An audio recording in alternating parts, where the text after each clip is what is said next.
ዓለም ላይ ካሉ ሚስጥራት ሁሉ በጣም የሚያስፈራው ነገር ምንድን ነው? አንድ ነገር ያለምንም ፍንጭ ጭልጥ ብሎ መጥፋቱ።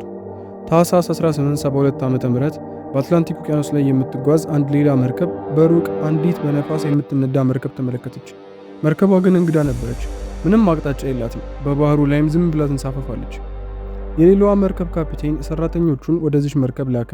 ስሟ ሜሪ ሴሊስት ይባላል።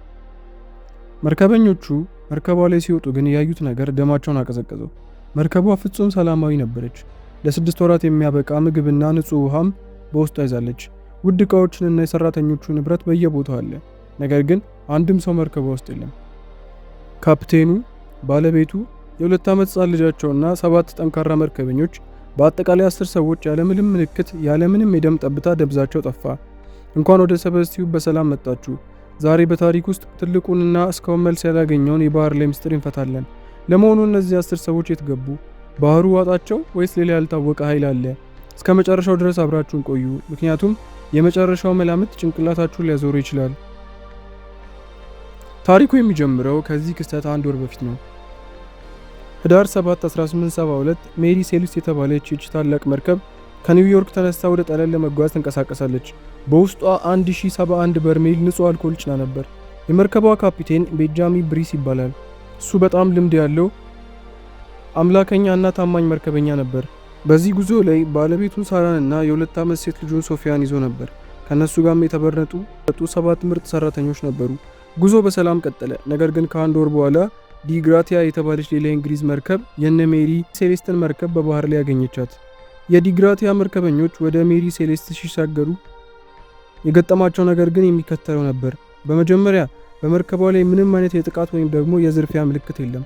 ሁለተኛ መርከቧ ውስጥ የነበረው ውሃ ወይም ደግሞ ጎርፍ በጣም ጥቂት ነበር። መርከቧም ልትሰጥም የምትችልበት ምንም ምክንያት አልነበረም።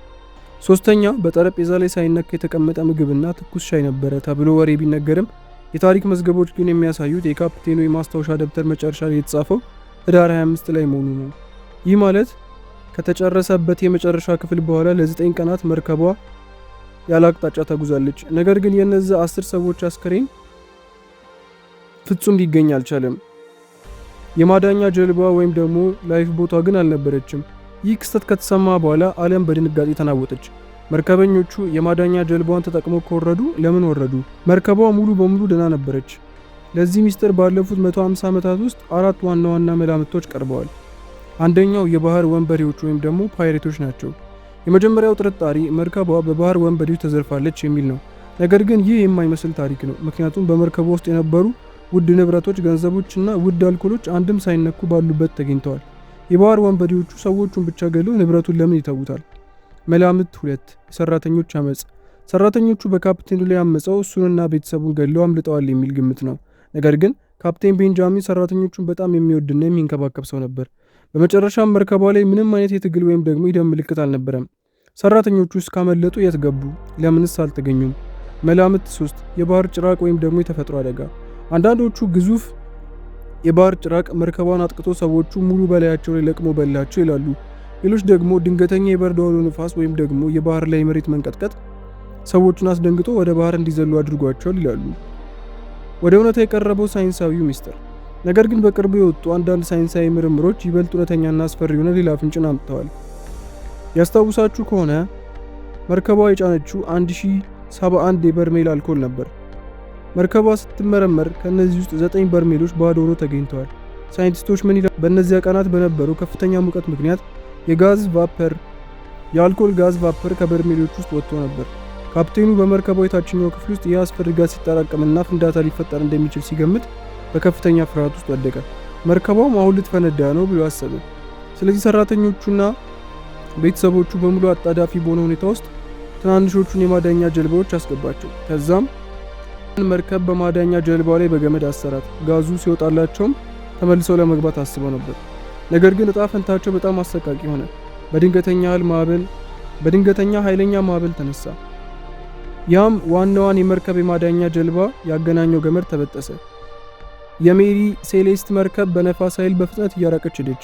10 መርከበኞች ግን ምንም ሞተር በሌላት በትንሿ ጀልባ ላይ በታላቁ በአትላንቲክ ውቅያኖስ መሃል ብቻቸውን ቀሩ። ረሃብና ጥማት እንዲሁም ደግሞ ግዙፍ ማዕበል እየተፈራረቀባቸው አንዱ ባንዱ ላይ ህይወታቸው አልፎ ወደ ውቅያኖሱ በጥልቀት ሰጠሙ። ይህ የአልኮል ጋዝ መላምት እውነት ይሁን ወይም ደግሞ ሌላ የማናውቀው ሚስጥር ሜሪ ሴሌስቲስ ዛሬም ድረስ በታሪክ ውስጥ ትልቁ የባህር ላይ እንቆቅልሽ ሆና ትኖራለች። መርከቧ ተረፈች፣ ሰዎቹ ግን ጠፉ። ሜሪ ሴሌስት በዲግራቲያ መርከበኞች ተነድታ ጂብራልተር ወደ ተባለው ወደ እንግሊዝ ግዛት ስትደርስ ታሪኩ ሌላ አደገኛ መልክ ያዘ። የእንግሊዝ የባህር ኃይል ፍርድ ቤት ክስተቱ ተራ አደጋ አድርጎ አልተቀበለውም። ይልቁንስ ትልቅ የወንጀል ምርመራ ጀመረ። የመርማሪዎቹ መሪ የነበረው ሶሊ ፍሉድ የተባለ ጨካኝ አቃቤ ሕግ ነበር። እሱ በመርከቧ ላይ የነበሩትን 10 ሰዎች ማጥፋት ፍጹም አልቀበልም አለ። እሱ ያቀረበው ክስ ምን ነበር? እንዲህም አለ። ፍሉድ እንዲህ አለ፣ የዲግራቲያ መርከበኞችና የሜሪ ሴሌስት ሰራተኞች በሚስጥር ተባብረዋል። በመሃል ባህር ላይ የሜሪ ሴሌስት ካፕቴንና ቤተሰቡን ከገደሉ በኋላ መርከቧን የተወቹ አስመስለው በማምጣት ኢንሹራንስና የማዳን ክፍያ ለማግኘት የፈጠሩት ሴራ ነው አለ። ይህ ክስ በጣም ከባድ ነበር። መርማሪዎቹ መርከቧን በደቂቃ ውስጥ ፈተሹ። በአንደኛው ክፍል ውስጥ የደም ጠብታ የሚመስል ነገር አገኙ። እንዲሁም በካፕቴኑ ጎራዴ ላይ ቀይ ምልክትን አዩ። ዓለም በጉጉት የጠበቀችው ታሪክ ምን ሊሆን ይችላል? ዓለም በጉጉት ጠበቀች። ታሪኩም የነፍስ ማጥፋት ወንጀል ሆነ። ነገር ግን ከረጅም ጊዜ ምርመራ በኋላ ሳይንሳዊ ምርመራው ፍሉድን አሳፈረው።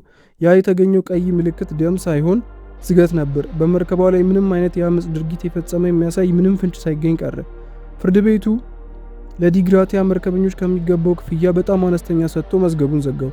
ነገር ግን ጥያቄው አሁንም አልተመለሰም። ሰዎቹ የት ገቡ? በወቅቱ የነበሩት መርከበኞች አንድ የሚያምኑት ነገር ነበር። ሜሪ ሴሌስት የተረገመች መርከብ ናት ይሉ ነበር። ለምን መሰላችሁ? የዚች መርከብ ታሪክ ገና ከመጀመሪያው በሞትና በአደጋ የተሞላ ነበር። መርከቧ መጀመሪያ ስትሰራ ስሟ አማዞን ይባል ነበር። ገና የመጀመሪያ ጉዞዋን ስታደርግ የመጀመሪያው ካፒቴን በድንገት ታሞ ሞተ። በሚቀጥለው ጉዞዋ ላይ ደግሞ ሌላ መርከብ ጋር ተጋጭታ ከባድ አደጋ ደረሰባት። ከጥቂት ዓመታት በኋላ በታላቅ አውሎ ነፋስ ተመታ ባህር ዳርቻ ላይም ተከስክሳ ነበር። ይህ ሁሉ አደጋ ካሳለፈች በኋላ በሌላ ኩባንያ ተገዝታ ስሟ ወደ ሜሪ ሴሌስት ተቀየረ። ነገር ግን ስም መቀየር እርግማኑን አላስቀየረውም። የ10 ሰዎች መጥፋት ከተከሰተ በኋላም ቢሆን መርከቧ ሰላም አላገኘችም። ባለቤቶቿ መርከቧን ደጋግሞ ቢሸጧትም ምንም አይነት ሰው ሊይዛት አልፈልግም። በመጨረሻ ላይ በ1885 ዓ.ም የመጨረሻው ካፒቴን የኢንሹራንስ ገንዘብ ለማግኘት ሲል ሆን ብሎ መርከቧን በሄይቲ ባህር ዳርቻ ካለው ድንጋይ ጋር አጋጭቶ እንድትሰጥም አደረጋት። መርከቧ በሚስጥር ተነስታ በሚስጥር አብርሃም ሞተች። ምናልባትም ካፕቴን ቤንጃሚን ብሪስ ልጁንና ባለቤቱን ይዞ ወደ ትንሿ ጀልባ ሲገባ ያደረገው ውሳኔ መላ ቤተሰቡንና ሰራተኞቹ ወደ ሞት እንደሚመራ አላወቀም ነበር። መርከቧን ለማዳን ሲል ሕይወታቸውን አጡ። መርከቧ ግን ብቻዋን በሰላም ተንሳፋፊ ሆና ተገኘች። ታሪክ አንድ ጊዜም ከፊልም በላይ ይገርማል። በ1872 የተፈጠረው የሜሪ ሴሌስት ሚስጥር ከ134 ዓመታት በኋላ በ2006 ዓ.ም አንድ ታላቅ የሳይንስ ሊቅ ለመፍታት ሞከረ። የእንግሊዙ ዩኒቨርሲቲ ኮሌጅ ለንደን ኬሚስት የሆኑት ዶክተር አንድሪያስ ሴላ አንድ አስገራሚ ሙከራን አደረጉ። ዶክተር ሴላ ጥያቄያቸው አንድ ነበር። መርከብ ውስጥ የነበረው 1071 በርሜል ንጹህ አልኮል ያለምንም እሳት ቃጠሎ ፍንጭ እንዴት ሰዎቹን አባረራቸው? ይህንን ለማረጋገጥ ዶክተር ሴላ የሜሪ ሴትልስን የመርከብ ክፍል ወይም ደግሞ ካርጎ የሚመስል አነስተኛ ሞዴል በቤተ ሙከራቸው ውስጥ ገነቡ። በውስጡም አልኮል አስገብተው እንዲተን አደረጉት። ከዚያም እሳት ለኮሱበት። የተፈጠረው ነገር ሳይንቲስቶቹን ራሳቸውን አስደነግጣቸው። በቤተ ሙከራ ውስጥ ከፍተኛ የሆነ ቀዝቃዛ ፍንዳታ ወይም ደግሞ ኮልድ ኤክስፕሎዥን ተፈጠረ። ይህ ፍንዳታ ኃይለኛ የኳስ እሳት ወይም ደግሞ ፋየርቦል ይፈጥራል። ነገር ግን የሚያስገርመው እሳቱ ምንም ነገር አያቃጥልም። በውስጡ ያለው ሙቀት በጣም አነስተኛ ስለሆነ እንጨትም ሆነ ልብስን አያያይዝም። ከፍንዳታው በኋላ ግን ምንም አይነት የቃጠሎ ምልክት ወይም ደግሞ ጭስ አይቀርም። መርከቧ ንጹህ ሆና የተገኘችውም ለዚህ ነው። እስኪ አንድ ጊዜ አይናችንን ጨፍነን ወደዚህ አስፈሪ ቀን ህዳር 25 1872 እንመለስ። ካፕቴን ቤንጃሚን ብሪንግስ በመርከቡ የታችኛው ክፍል ውስጥ ያልተለመደ ሽታን አገኙ። 9 የአልኮል በርሜሎች ተሰባብረዋል። አየሩ ሙሉ በሙሉ በሚተን አልኮል ተሞልቷል። በድንገት አንድ መርከበኛ ሲጋራ ሲያጨስ ወይም ደግሞ ብረት ከብረት ጋር ሲጋጭ ብልጭታ ተፈጠረ። ትልቅ ቀዝቃዛ ፍንዳታም በመርከቧ ውስጥ አለፈ።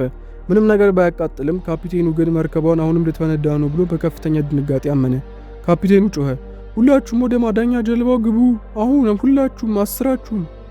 የ2 ዓመቷን ሕፃን ጨምሮ በሽብር ወደ ትንሽየዋ ጀልባ ገቡ። ካፒቴኑ ግን ብልህ ነበር። ማዳኛ ጀልባዋን በጠንካራ ገመድ ከሜሪ ሴሌስት ጋር አሰራት። ሀሳቡ ፍንዳታው ሲያልቅና ጭሱ ሲበተን ተመልሰው ወደ መርከቧ እንገባለን የሚል ነበር። ነገር ግን ተፈጥሮ ጨካኝ ነበረች። ያቺ ሕይወታቸውን ከመርከቧ ጋር ያገናኘችው ገመድ ተበጠሰች። አስቡት፣ በሰፊው አትላንቲክ ውቅያኖስ ውስጥ ካፕቴን ቤንጃሚን፣ ባለቤቱ ሕፃን ልጁና 7ቱ ሰራተኞች መርከባቸው ከነ ሙሉ ምግባቸውና ንብረታቸው በነፋስ እየተነዳች ስትርቅ እነሱ በትንሿ ጀልባ ላይ ሆኖ እያዩ እያለቀሱ ቀሩ። ምንም ምግብ፣ ምንም ውሃ የለም። ማዕበሉን የሚቋቋሙበት አቅምም የላቸውም። በመጨረሻም ታላቁ ውቅያኖስ ሁሉንም ዋጣቸው። አሟሟታቸው በታሪክ እጅግ ዘግናኝና አሳዛኝ ከሚባሉትም አንዱ ነው። እርግጥ ነው ይህ ሳይንሳዊ ማብራሪያ አብዛኞቹ ምሁራንን አሳምኗል። ነገር ግን ዛሬም ድረስ በሴራ ጽንሰ ሀሳብ ወይም ደግሞ ኮንስፓይረንሲ ቲዮሪ አራማጆች ዘንድ ሌላ አነጋጋሪ ሀሳብ አለ። አንዳንዶቹ ምን ይላሉ መሰላችሁ? የሜሪ ሴሌስት ካፕቴን እና የዲ ግራቲያ መርከብ ካፕቴን የቅርብ ጓደኛሞች ነበሩ። ከጉዞ በፊት በኒውዮርክ አብረው ሲጠጡ ታይተዋል። ምናልባትም ሆን ብለው ኢንሹራንስ ለማጭበርበር ያስሄዱት ሴራ ሊሆን ይችላል። ካፕቴን ቤንጃሚን ቤተሰቡን ይዞ ሌላ ሀገር ሄዶ አዲስ ህይወት ጀምሮ ቢሆንስ? እስካሁን ድረስ የእነዚህ 10 ሰዎች አጽመም ሆነ ምንም አይነት አካል በየትኛውም የዓለም ክፍል አልተገኘም። እውነትም በውቅያኖስ ሰጥመው ይሁን ወይም ደግሞ ሌላ ቦታ ተደብቀው ማንም የሚያውቅ የለም። የሰው ልጅ ቴክኖሎጂ ዛሬ ማርስ ደርሷል፣ ውቅያኖስን ሰንጥቆ ገብቷል። ነገር ግን ተፈጥሮና ታሪክም አሁን ድረስ ሊፈቱ የማይችሏቸው እንደ ሜሪ ሴሌስት ያሉ እንቆቅልሾች ተደብቀው ተይዘዋል። ምናልባትም አንድ ቀን ውቅያኖስ እውነቱን ይናገር ይሆን? እስከዛው ግን ሜሪ ሴሌስት የሚስጥር ሁሉ ቁንጮ ሆና ትቀጥላለች። የሰበስቲው ቤተሰቦች እናንተ የቱን መላምት እውነት ይመስላችኋል? የአልኮል ፍንዳታው ነው ወይስ ደግሞ የኢንሹራንስ ማጭበርበር? በኮሜንት ላይ ሀሳባችሁን አካፍሉ። ሁሉንም አነባለሁ።